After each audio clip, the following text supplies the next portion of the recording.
What's up, family? Gerald the Bossman here. You're tuned into the Bossman Show on AM 1010, AM 1430, 1055 The King.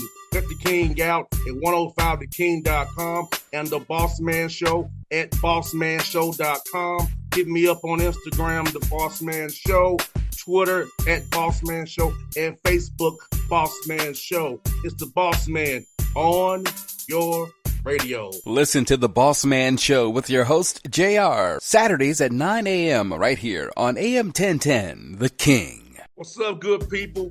BetOnline is your number one source for all your betting needs. The latest odds, lines, and matchup reports for baseball, boxing, golf, and more. BetOnline continues to be the fastest and easiest way to place your wagers, including live betting and your favorite casino and card games available to play right from your phone. Head to the website or use your mobile device to sign up today and get in on the action. Remember to use your promo code BELIEVE, B-L-E-A-V, for your 50% welcome bonus on your first deposit. BetOnline, where the game starts. BS3 Network, changing the way you watch TV. Yes, BS3 Network, changing the way you watch TV, covering content and hot topics from A to Z, sports, music, society and culture, movie reviews, you name it, we have it. Check it out on bs3network.com or check us out on Roku, BS3 TV on Roku, as well as check out your favorite podcasts on all podcast platforms or Spreaker.com/BS3 Network. You are now tuned to BS3 Network.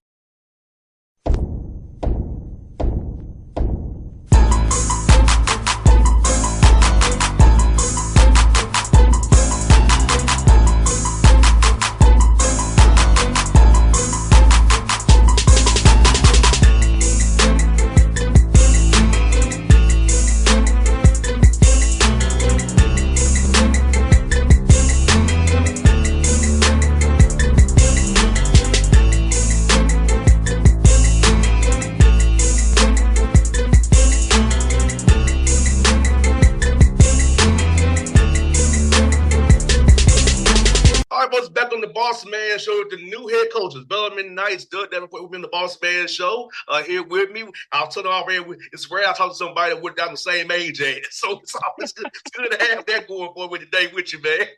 No, good to be with you, man. I'm looking forward to this.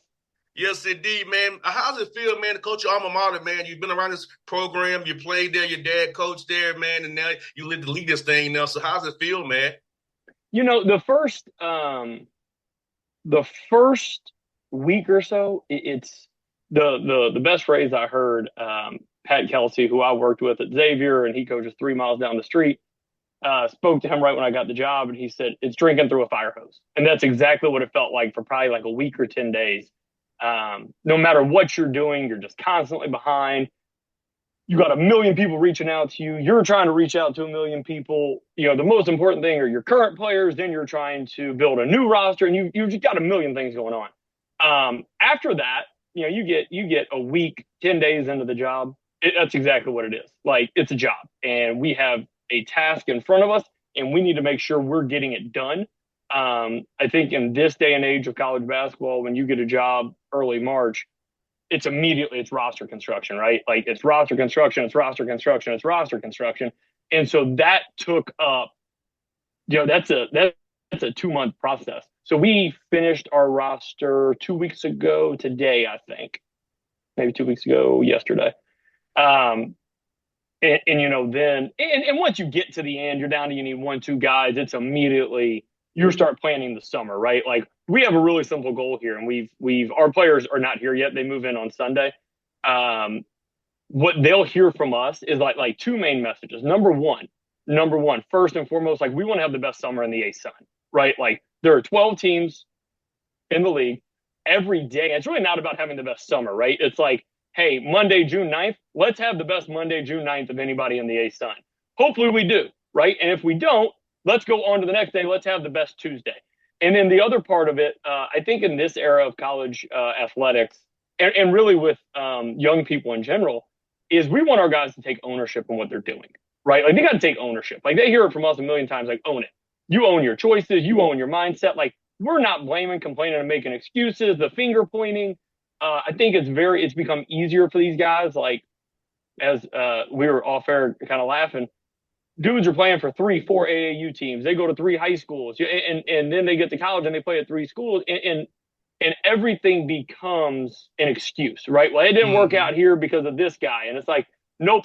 We are putting the onus on the players that if they want to have a great summer and they want to get the program turned around back to where it was and back to where it should be, it's on them, right? It's on us. It's on us. But we've got to put it on them and make sure they're taking ownership in the program. It's I don't know about you, man. Like I own a rental house, and I promise you this: the guys that live in my rental house, they don't take quite as good care of it as I take care of my house that I own, right? Yes. I have one in Nashville, buddy. I have one in Nashville. I have my cameras on all the time looking at how they're treating my property. So I'm with you. Exactly right. I feel the same thing, man. That's exactly right. We don't want them to lease the program, right? We want them to own the program. Yes. And like you said, man, like yesterday I had to speak to some youth yesterday. I was telling them about my journey. Like for me, I'm a one-man band, Doug. JR does everything on the show. If JR does not do a thing, the show does not run today. So and having that mindset and that grind, I was trying to teach them, like, look, if I can do what I do for 13 years as a one-man show, you can do whatever you want to do. Because that's right. I could easily say I could quit, but I love what I do. Am I busy a lot? Yes. Take care of my family a lot? Yes. But if I don't do it, I don't eat. If I want to achieve these goals and grow and develop, I don't go out here and go to Indiana, go to Orlando, go to Memphis and cover these games or cover it. So if I don't do anything, Doug, I can't grow this show and feed my family. I'm trying to teach young guys, like, look, if you look at me as somebody this is what the ground really looks like. And if you spend your energy making excuses instead of doing the work, you're never going to reach your potential anyway, right? That's how we feel. No doubt, man. No doubt, man. Like you said, it's so important to build these bricks on June 9th, build a brick on June 10th. So, and that's something that young men don't understand, though. Sometimes it's like, I played too as well. My dad was a coach, like your dad was a coach. Like, you have to master simple. You have to really make every motion count. That's what my dad always say. Make every motion count. Everything you do matters. We do everything for a reason. The simplest drill is for a reason.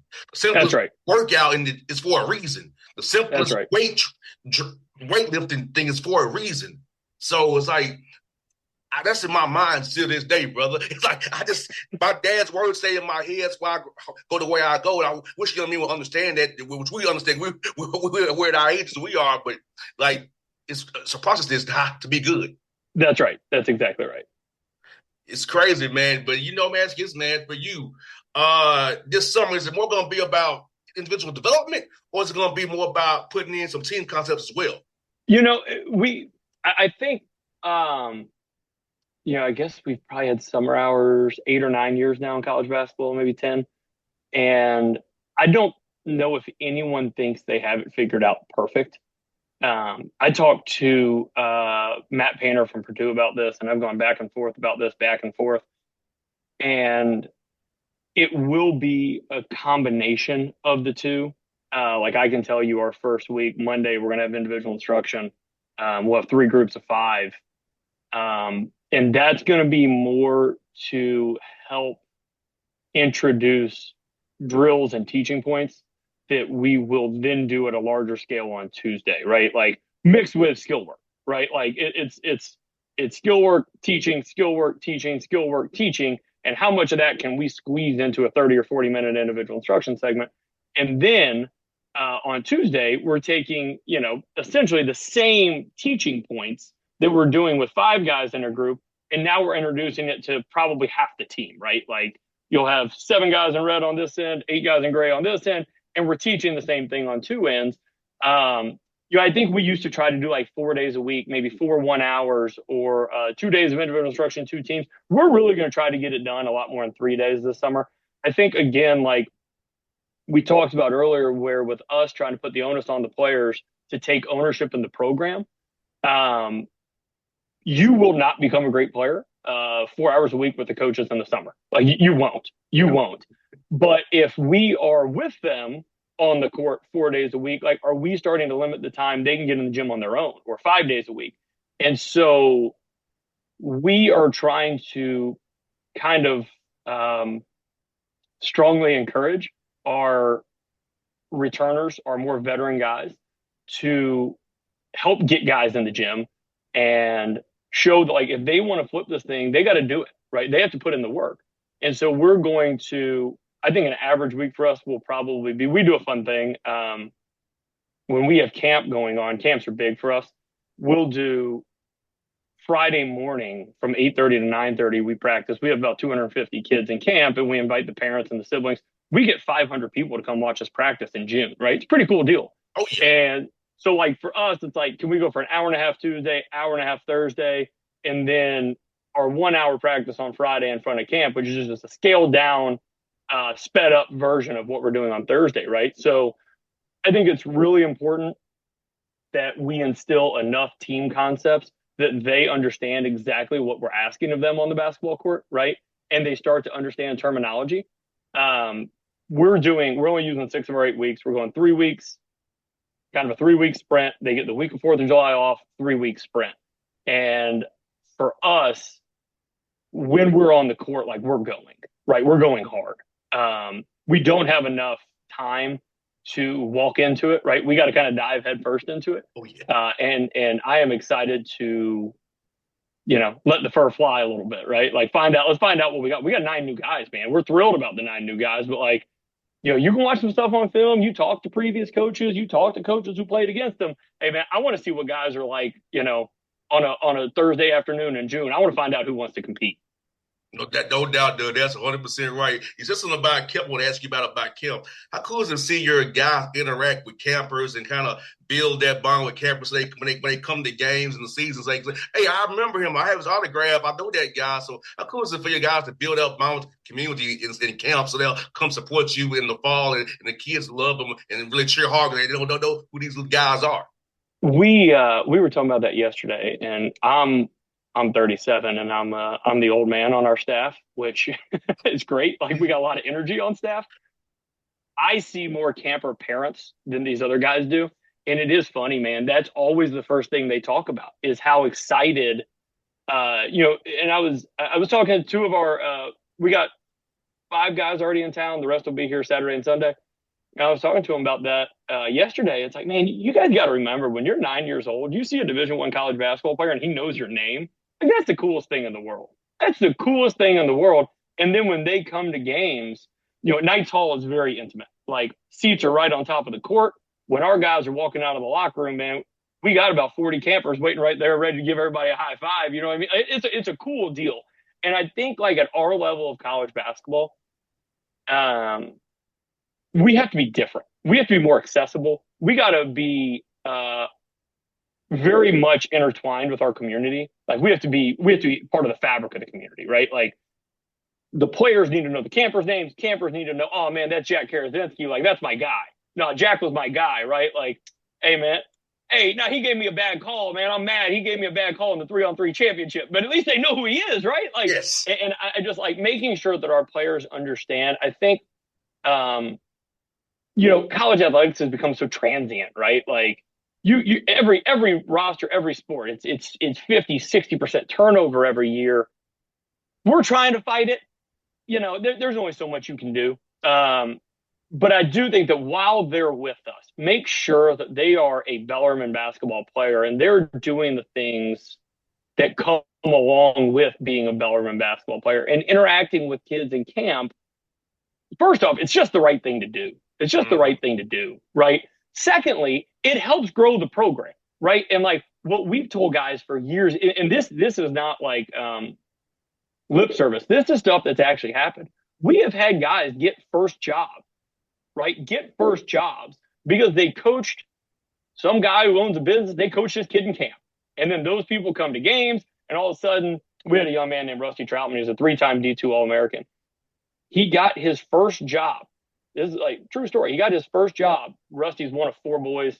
One of his older brothers was had like a Bellarmine number 5 Troutman shirt on. And a guy walks up to his older brother after game. He said, are you Rusty's older brother? And he said, yeah. And he handed him a business card, and he said, like, I've admired that kid from afar for 4 years, just the way he conducts himself. Hands him his business card, said, tell Rusty to call me. Rusty doesn't know what this is about, calls the guy. Guy says, hey, can you meet me for coffee? Fast forward a few days, Rusty had his first job offer like December of his senior year, and it was just 100. Guy had never personally met Rusty, but admired him so much of how he conducted himself and the manner with which he worked. And next thing you know, like, Rusty's gone on to do great. He's no longer with that job. He has gone kind of a rocket ship, but he is. And we do hope that, like, when they spend time in our program, they learn the values that are going to make them better husbands, better employees, better bosses, right? Like, learn some leadership. Like, do you have some toughness? Do you have some grit? We bring a ton of business leaders in to talk to our guys. And the one consistent message we hear is, if you want to be a great employee, you want to be great at whatever you do. It's like you said, man, do simple great, right? Do simple things great.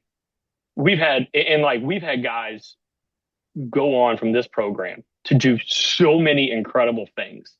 I'll give you the full spectrum here. We've had one of my teammates who was a senior when I was a freshman, United States Secret Service, was the limo driver, and we still, every time I see him, we like to laugh about this. I saw him at Derby Week. He was in town. He was driving the limo when President Trump was driving around Daytona. This cat, Matt DeMasters, was the driver of the United States Secret Service driving the limo. We have Oladapo Fagbinley, played with me, graduated with me, better known as Daps. Daps has won 2 BET awards for music video production. Wow. Right? These dudes were like in the program at the same time. We've had Prime and Alani, right? Like Alani, the drink, just sold for $1.3 billion. The founder and largest shareholder, Bellarmine basketball player, right? Like, there's a hospital in Eastern Kentucky, Corbin, Kentucky, guy who now runs the entire pediatrics unit. My teammate graduated with me. So you're talking about, you've got doctors, entrepreneurs, BET BET award winners, United States Secret Service, and I'm leaving out about 800 things in between, right? And like, you come here, I'm not saying they're there because they played for us. They're not, but it is part of who they became, right? And we hope that they learn something from us.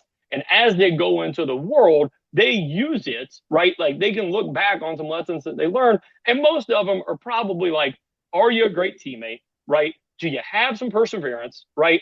And like, are you gonna break down and melt down because somebody tells you you're not doing a good job, right? And you know this, man. You see young people all the time right now.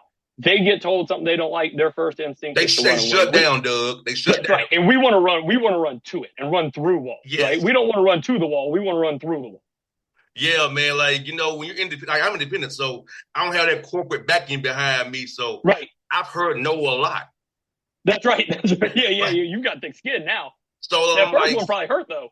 So I had to tell like the guy who runs the NCAA training, I said, look, man, I interview more coaches than a lot of people interview. And so what are you talking about? So you can't credential me. So I hate finding. So I said, look at my archive. I talked to Kelvin Sampson. I've talked to people like that on my show. You know what I'm saying? Lamont Paris, the guys in mid-major, high-major. So he's like, oh, because I wasn't corporately. Here are your credentials, boss man. That's what they better say. So, okay, you're good. But I had to fight with them about that for 2 years, man. Right. Because I don't have a corporate thing behind me. But that don't sound like the NCAA. It doesn't sound like they'd make you go through a whole bunch of bureaucratic paperwork. And now that don't sound like them. I'm not familiar with this organization you're talking about. We won a conference tournament. They told us we can't play the NCAA tournament. It's funny. You say that. The SEC, I don't care, say that on the air. They deny my credential. I'm like, I've talked to your coaches. What are you talking about? So, yes, it still happens. It happened this past March. Like, oh, yeah. What? Oh, yeah.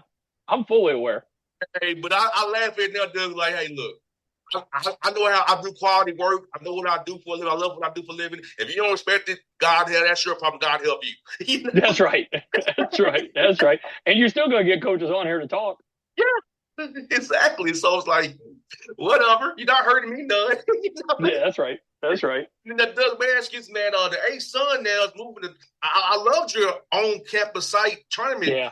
but now it's moving to Jacksonville. How did y'all come to that decision, and how do you feel about that going forward, man? And that's my opinion. Hey, listen, man, we played a conference championship game in front of 7,500 people in Freedom Hall. We had a full court storm. It's one of the coolest things I've ever been a part of in my life. And listen, I was on staff. We won the last. I'm not in any way knocking what the current Big East is, because I do have a degree from Xavier, and I was on staff there, and I worked for Coach Pitino. But like the last, we beat Syracuse in the Big East championship in Madison Square Garden, right? Friday night was we played Notre Dame, Syracuse, Georgetown, most electric atmosphere I've ever felt in my life. Incredible. Won a national championship right down there in your hometown in Atlanta. The whole Kevin Ware thing, like phenomenal journey, right? 7,500 people in Freedom Hall, first school in the history of college basketball to win their conference tournament during the transition. Most amazing thing I've ever been a part of. We had phenomenal kids. 4 of our 5 starters signed as Division II kids before everybody was taking D2 transfers, right? Like, those cats put this program on their back. They built it in their own image. They earned it, right? You saw anybody that watched last year, I promise you this. There was not a better atmosphere for a conference championship game than Lipscomb versus North Alabama. Not nowhere. I don't care. Like, I know it's not 20,000 seats. It's 5,500, but there were 6,000 people squeezed into that 5,500, yes. Right? And like, it's a huge deal at our level. Man, you play in the NCAA tournament, you get to hear your name called on CBS. Like, it doesn't get any bigger at this level.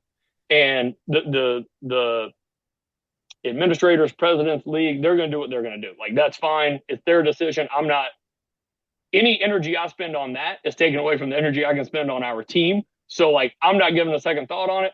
But I'm going to tell you, some of those on-campus sites were really cool environments, man. We won at Liberty to get to host the ASUN championship game.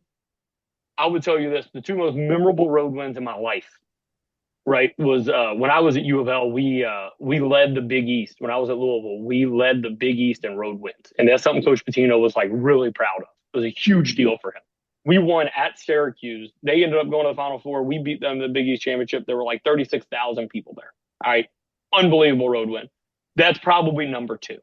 Winning at Liberty in the ASUN tournament where they had never lost before, that's probably number 1. And we did it on the strength of a 5th-year senior, a 4th-year junior, a 4th-year junior. Like, these dudes that gave everything they had to the program, and it all came out right there, right? And, like, the pride that they had in putting Bellarmine across their chest, man, like, it meant something to them. It meant something to them. And we're losing a little bit of that in college basketball, right? So it's on us. It's on us to make sure we're instilling that. So, like, hey, man, our guys are going to hear Sunday night. Sunday night is day 0. Monday is day 1. And this team, we have one goal. Can the team reach its potential? Can the team reach its potential, period? And, like, if you don't care about the name on the front of your shirt, you can't do it, because we're here for the team, man. Like, we're here for the team. I'm thrilled with the individual pieces we brought in. If you told me, they announced publicly that I got the job on March 11th. If you told me on March – hey, I appreciate you, man. We had a good birthday this year than you and I both did. Yes. My phone was ringing a lot, but we had a good birthday.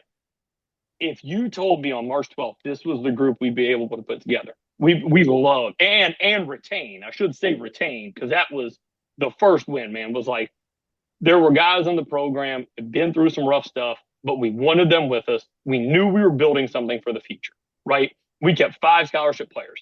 Kenyon Gooden, Grant Whitaker, Miles Watkins, Jack Karazinski. Who am I forgetting? We got 5. I know we got 5. Who else we got? Hold on. We got Miles, Grant, Kenyon. Oh, Tyler Doyle. It's just going to be a sophomore and Grant Whitaker. Tyler Doyle, Kenyon Good, man, nobody, I'm telling you, they were playing as well as any 2 guards in the league at the end of last season. Young guys. One was a redshirt freshman, one was a true freshman. Jack Karazinski, like, was never healthy last year. Guy averaged 16.5 points in 21 minutes, right? Like, we got to get him in one piece. That was the foundation. We said, all right, we got these 5 scholarship guys, and we have 2 outstanding walk-ons, Luke Anderson and Grant Neal, man. They don't come any better. These kids are team guys, man.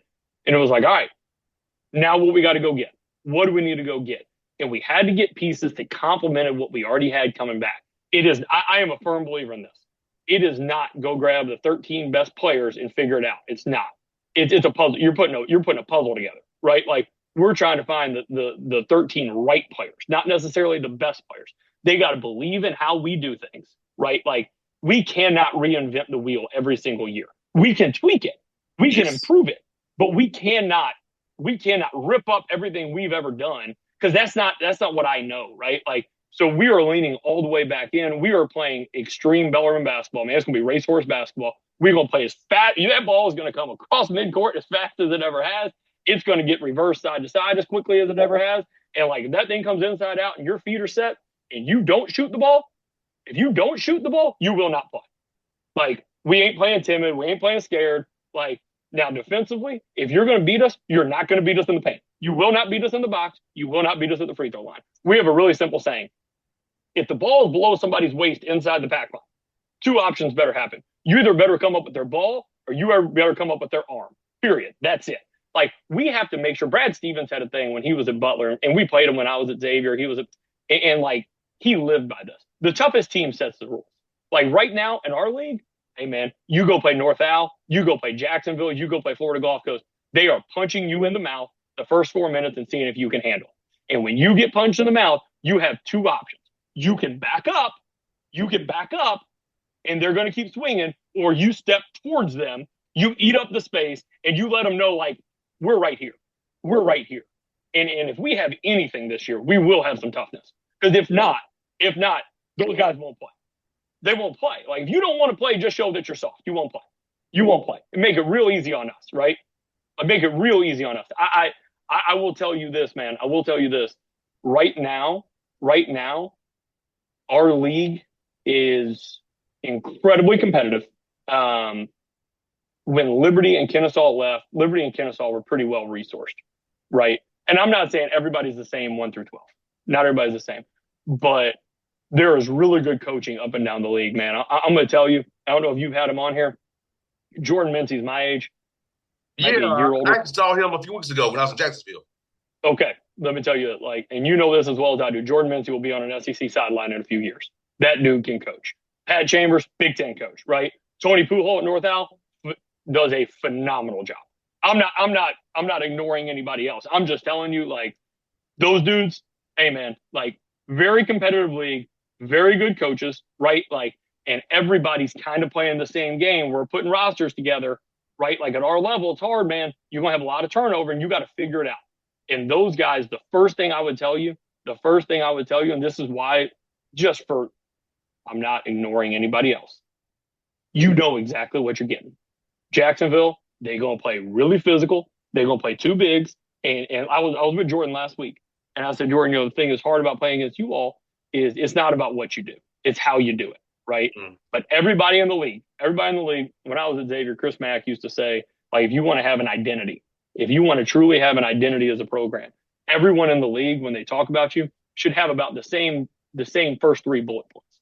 And, like, you go play Jacksonville, they're going to play two bigs. The game for them offensively, they could care less what they run. They don't turn the ball over. And when the ball hits the backboard or the rim, that's when the game starts. Because they are coming. Like, they are putting forearms in the back of your head, and they are rebounding the ball with 2 hands. And I know that they're going to do that, because if they don't, Jordan won't play them. It's cut and dry. Defensively, they are going to get after you from the second you get off the bus, period. And, like, unless the ref blows the whistle, it ain't a foul. So you better adjust to that, right? Like, those dudes have an identity. North Al is going to offensive rebound relentlessly. They are going to drive the ball relentlessly. Defensively, they are going to get after you. Like, the best teams in our league, man, they have an identity. We had an identity. We're getting it back. Like, it's coming. We are going to lean all the way in on what we've done best. And, like, are we going to have some shortcomings? We probably will. But we're going to be really good at what we do. No doubt. That's what I got for you, Doug, is this, man. How is that transition for you guys over now? Can y'all go to the tournament this year? So, tell me how tough that was going from D2 to D1 and still winning in year 1. But how tough was it trying to adjust from having to be able to give split stuff, scholarships up to having to give 13 fulls in D1? Yeah, it was challenging. It was challenging, but I'm telling you, man, like, we had a group of guys who had a lot of pride in the name on their shirt. And it started there, man. And there was never, I think those dudes wholeheartely believed in each other. They believed in how we did stuff, right? And there was absolutely, those like first 2 years we had some guys that probably felt very, very disrespected. I think we were picked second to last, or maybe last in the league our first year, and we were tied for first. We played Liberty the last day of the regular season to win the regular season. They beat us. Darius McGee hit like 9 threes. But there was never an ounce of doubt, right? Like they believed in each other. They were fierce. CJ Fleming, Justin Betts, Pedro Bradshaw, Dylan Penn, Ethan Claycomb, Garrett Tipton. Like, listen, man, Nick Phelan. They may not have been the most talented players. They were as tough of dudes as you would find. And they played like every single, it was personal to them. It was personal to them. Like these cats, listen, they didn't turn down Division I offers to come to Bellarmine. They didn't have Division I offers. They didn't have them, right? This is what they had, and they made the most of it. Fast forward to year 2, we finished second in the regular season again. We won the tournament, right? And with a lot of the same cast of characters, we lost Pedro Bradshaw. 4 of those guys, 4 of our starters were signed when we were a Division II school. We started one freshman. He was our 5th leading scorer, and we actually played, I think he was like 6th or 7th in minutes. We played 2 guys off the bench quite a bit. Recruiting was hard. Recruiting was really hard. We had all these older guys that were established Division II players and played a ton of minutes, so they were ready. It became really hard to get the next guys, right? Like, because they're sitting there, it's like, man, you got this 4-year period, which I think it's stupid. The whole 4-year thing, that decision is made by administrators. Like, it has nothing to do with me. Whatever decisions are made at the national level or conference level, listen, man, it's not my job. I'm here to coach the team. And if I'm wasting my time on that, I'm not doing the best job I can for the team. And my job, my job is first and foremost to the players and the staff, right? Like, we want to make sure everybody on the program is reaching their potential and that we're creating an environment in which they can do that. Like that's where my energy needs to go. That other stuff, whatever. No doubt, man. And I hope to see you in Nashville when you play at Lipscomb or Austin Peay, because I can make the drive up from Atlanta and can see you play, man. Come on up, man. I've been to Allen Arena and I've been to Austin Peay a few times. Hey, I'll tell you what. We I don't know if this is totally out publicly yet, but we open at Georgia.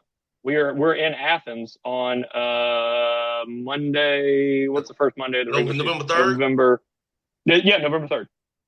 Yeah, come on over, man. I sure will, man. Well, Doug, it was great to talk to you, man. Like I said, I'm excited to talk to somebody my same age. It was fun, man. Hey, I hope we get to catch up in July, man. I don't have my recruiting schedule yet. I usually figure that out about 5 days ahead of time once we know where everybody's going. But yeah, I hope we can get together.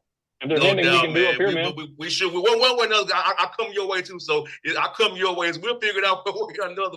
We'll definitely get together, man. My man, I appreciate it. Hey, have a great day, man. Thank you, brother. All right, be good. BS3 Network, changing the way you watch TV. Yes, BS3 Network, changing the way you watch TV, covering content and hot topics from A to Z, sports, music, society and culture, movie reviews, you name it, we have it. Check it out on bs3network.com or check us out on Roku, BS3 TV on Roku, as well as check out your favorite podcasts on all podcast platforms or Spreaker.com/BS3 Network. You are now tuned to BS3 Network. What's up, good people? Bet Online is your #1 source for all your betting needs. The latest odds, lines, and matchup reports for baseball, boxing, golf, and more. Bet Online continues to be the fastest and easiest way to place your wagers, including live betting and your favorite casino and card games available to play right from your phone. Head to the website or use your mobile device to sign up today and get in on the action. Remember to use your promo code BELIEVE, BLEAV, for your 50% welcome bonus on your first deposit. Bet Online, where the game starts. What's up, family? Jared the Bossman here. You're tuned into the Bossman Show on AM 1010, AM 1430, 1055 The King. Let the King out at 105theking.com and the Bossman Show at bossmanshow.com. Hit me up on Instagram, The Bossman Show, Twitter at Bossman Show, and Facebook, Bossman Show. It's The Bossman on your radio. Listen to The Bossman Show with your host, JR, Saturdays at 9 a.m. right here on AM 1010, The King.